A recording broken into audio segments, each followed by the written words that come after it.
Olá, galera, tudo bem com vocês?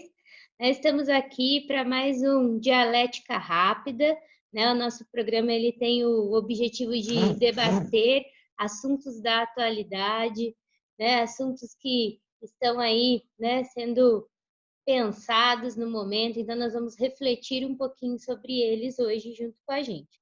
O nosso amigo Danilo, né, vai falar um pouquinho sobre o novo Fundeb, um assunto importantíssimo.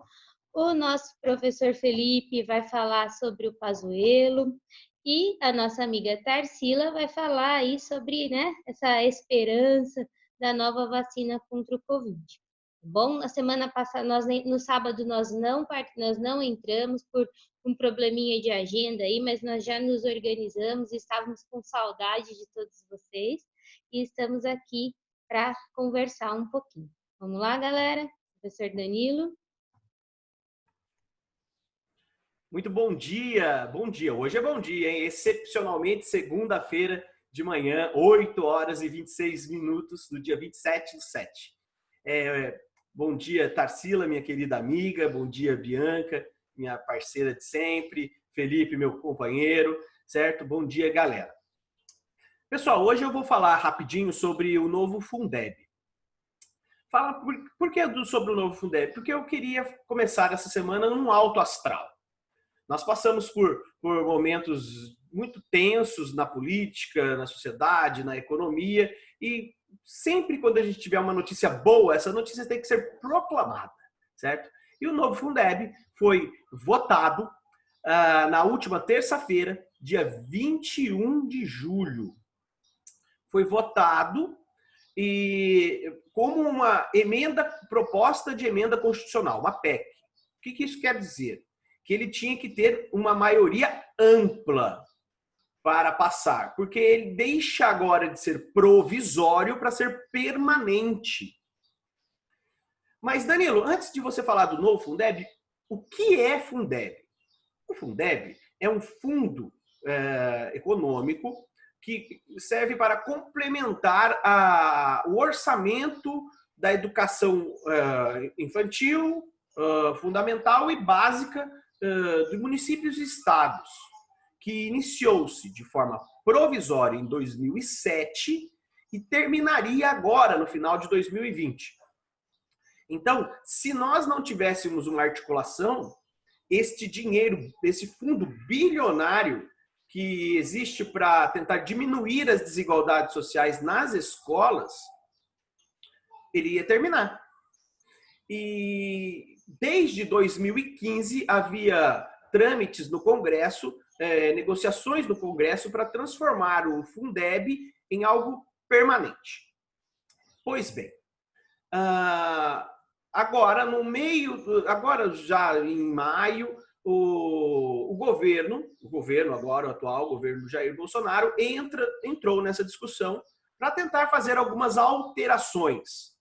Não vou entrar agora nesse mérito, porque aqui não é o momento, certo?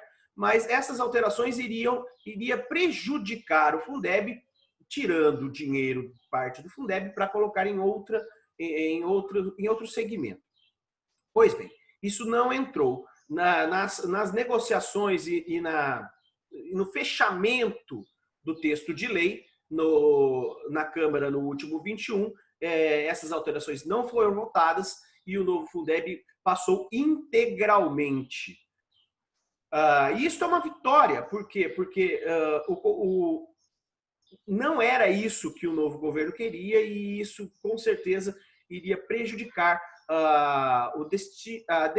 o destinamento de verbas para a educação. Se acabasse hoje, o Fundeb hoje, ele tem participação de 10% do orçamento federal. E até 2026, na atual lei, o governo federal ele vai entrar com 26% de todo esse valor bilionário. Isso, os especialistas dizem que isso pode melhorar todas as condições na escola pública de todo o Brasil. Esperemos. Não é uma vitória do governo. Isso tem que ficar muito claro. É uma vitória do Congresso. Existem projetos de leis de orientação da presidência e tem projetos de lei de orientação do Congresso Nacional.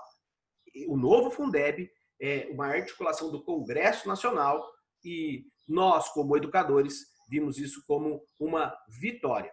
Ele ainda não passou porque tem que passar no Senado, mas pelo que tudo indica, o Senado já está muito inclinado a aprovar o texto na sua integralidade. Muito obrigado, pessoal. Vou passar a vez agora para o Felipe, para ele fazer suas considerações. Grande abraço. Bom dia, né? Bom dia a todos aqui nesta manhã de segunda-feira maravilhosa. E eu estou aqui um pouco para falar sobre o ministro da Saúde, sobre o Eduardo Pazuello, e um pouco sobre o tocante das Forças Armadas dentro da nossa Constituição Federal. A gente tem que pensar um pouquinho dentro dessa perspectiva, porque o Pazuello é um general condecorado, conhecido como pacificador, tem trabalhos meritosos por todos os lugares em que passou, porém, ele é um militar na ativa. E a Constituição nos diz que militares na ativa podem permanecer em um cargo não eletivo, público, civil, até 2 anos, até que esse militar acabe entrando na reserva. O texto constitucional também diz que militares não podem se filiar a partidos políticos. Então, quando a gente vê o Pazuello dentro do Ministério como ministro interino da Saúde, vocês podem ter certeza absoluta, ele responde diretamente ao chefe do Estado. Quem é o chefe do Estado? É o senhor Jair Bolsonaro. Então, se perguntarem para você quem é o ministro da Saúde hoje, Jair Messias Bolsonaro é o ministro da Saúde hoje. Ah, mas militares não podem acatar ordens absurdas. Aí nós temos uma série de questionamentos. Sim, não são ordens absurdas, porém, você tem dentro um militar na ativa que responde diretamente ao presidente da República e representa uma camada extremamente idônea da sociedade, né? Uma pesquisa que o próprio Caio Coppola citou em 2016, a população confia muito nos militares. 80% da população confia na instituição militar. E dessa maneira, quando você coloca um militar na ativa que ocupa uma posição de ministro interino da Saúde, você tem os militares diretamente ligados ao governo e recebendo ordens diretas do presidente da República. Então, dentro desse desgoverno, o emparelhamento militar que existe ali, um aumento de 30% de militares na ativa e um aumento de 100% de militares no governo, você começa a perceber que, sim, tudo que acontece no governo, de alguma forma, está ligado com a composição militar do próprio. Mas o que eu queria deixar hoje para vocês é que o nosso ministro da Saúde é Jair Messias Bolsonaro. Precisamos de logística, que é a especialidade do Pazuello? Precisamos. Alguns citam que Serra foi um grande ministro da Saúde e não era médico, mas ele não enfrentou uma pandemia. Nós hoje estamos enfrentando uma pandemia e nossos irmãos morrem dia após dia. Ela está chegando na porta das nossas casas. E temos como ministro da Saúde Jair Messias Bolsonaro. Gostaria que refletissem sobre se ele é a melhor opção para ser o seu ministro da Saúde. Quero agradecer e chamo logo em seguida a nossa querida Tarsila para falar sobre vacinas. Bom dia, pessoal. Bom dia, meus queridos colegas. Uma imensa satisfação estar com vocês sempre.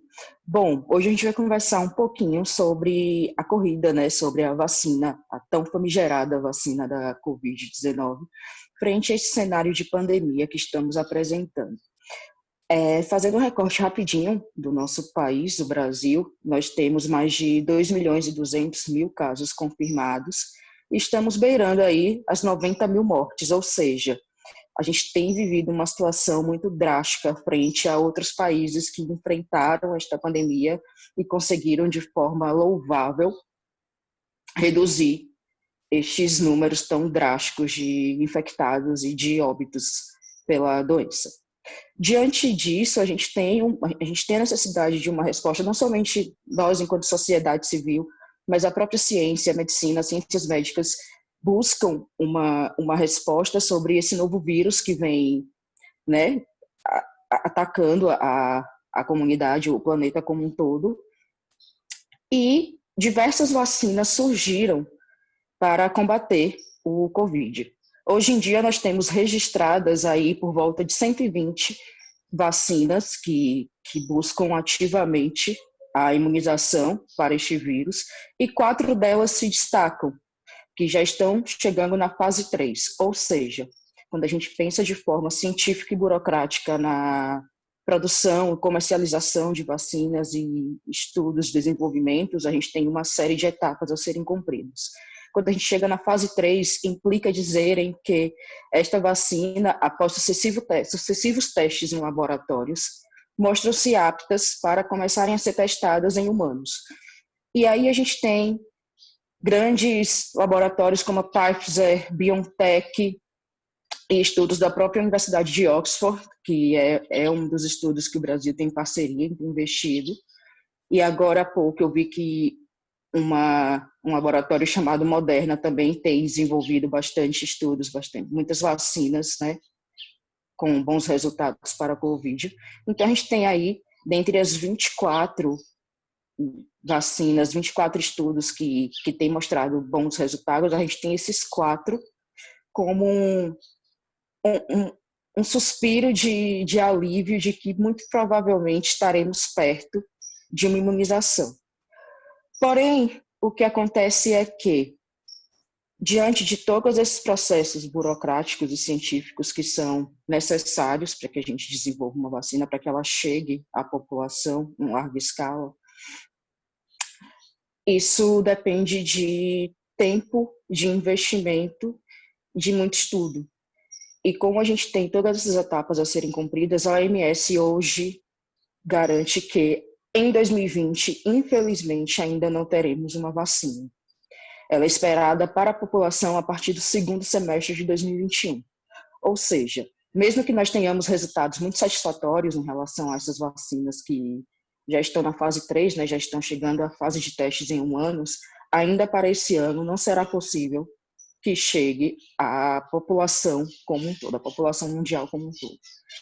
E ainda diante disso, a gente encontra também o empecilho nas atitudes e na forma de gerenciamento dos Estados Unidos, que chegaram a comprar 100 milhões de doses de uma vacina, se não me engano, da Pfizer, que está também em uma fase avançada de desenvolvimento. E os Estados Unidos compraram essas vacinas por uma bagatela de 2 bilhões de dólares, aproximadamente, impedindo mais ainda que elas chegassem ao resto da população.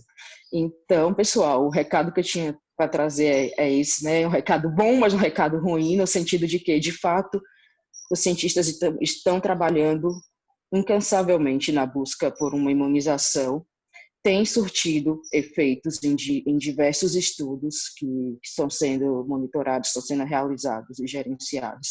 Entretanto, ainda para este ano, e muito provavelmente que para o primeiro semestre do ano que vem, ainda não teremos o resultado, não teremos a concretização desses estudos na sociedade.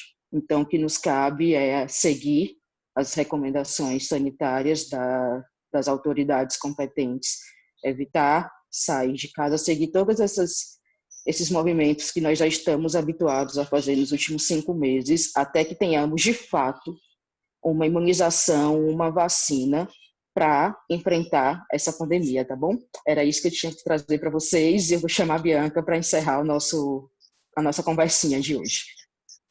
Meus amigos, né, muito obrigada pela consideração de vocês. Foram considerações de extrema relevância. Hoje nós conversamos sobre saúde, sobre educação, né, e debater isso de uma forma crítica, né, é importante e é necessário, né, para todos nós, né, como cidadãos. São assuntos que nos afetam diretamente, né? Então isso é de extrema necessidade. Muito obrigada. Tenham a todos um ótimo dia e nós nos encontraremos aí no próximo sábado. Muito obrigada, gente. Valeu mesmo. Tchau, tchau.